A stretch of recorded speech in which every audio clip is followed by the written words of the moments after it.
Hi, I'm Kathryn, and this is my e-portfolio that I built for EDTE 255.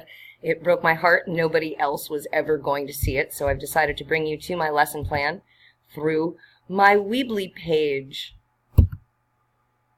That button I will get to in a minute. Here is the lesson plan itself, available for download. And the second set of documents is the packet. I've tried to record this a few times now, and I tend to go over when I go through the packet itself. So I'm going to skip to, there's all the stuff. The materials. Oh, that's a formatting error, isn't it? A lot of discussion of this today. I take that very seriously. So the students come in and they pick up their packets, and I review what's going on in it, why we care about the ancient Greeks, and then they do some reading and some worksheets, and they decide in their groups how they're going to retell the story, and that's what they report back to us at the end of the day.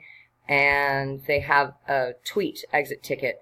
They write out in 140 characters or fewer in the character of a nymph who has just learned about Narcissus' death. Day 2, they get in their packets an additional 2 pages, one of which is the standard 1 of the health standards, mental health standards, and a KQED article that is an optional reading for the questions that come up on that worksheet. So I'm going to slide down here into the packet, and here is a list of big words that all mean a fear of something, so those are neat. And then ology list from vocabulary.com, which is a resource you can send students to quiz themselves or create quizzes. And here's a handout they make available to you through that page.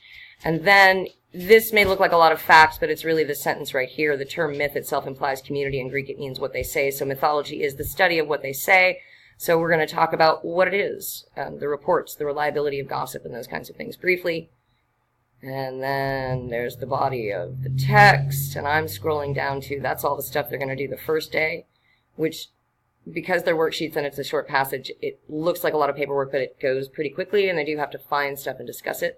There's the printout for the exit tickets, and then there they are, the health education content standards, grade 9 and 12. Rationale, understanding essential concepts about the relationships between behavior and health provides the foundation for making informed decisions about health-related behaviors and for selecting appropriate health products and services.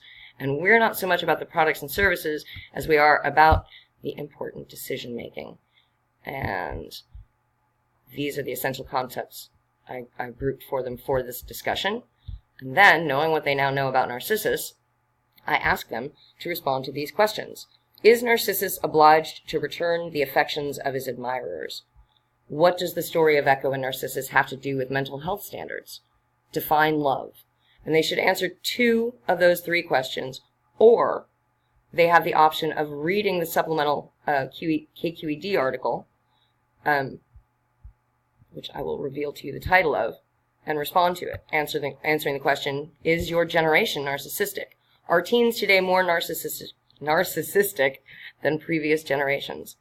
And whether or not the students have access to the internet would affect the availability of listening to this story online, the discussion. But the purpose here is Greek mythology is really a hotbed of rape stories. And it can't be said that it's normalizing rape because there's nothing normal about the rapists. They tend to be swans or waves. But the purpose of the stories is always the same.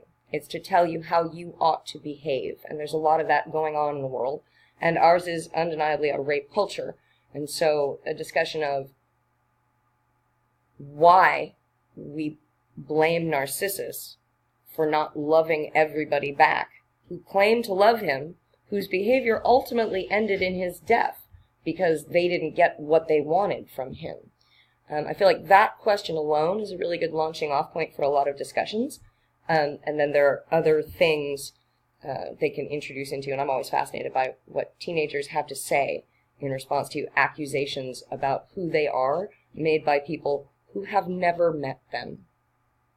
So it's important for them to discuss mythology so they know what's being said about them, and that they are armed to participate in those discussions. Thank you so much for your time.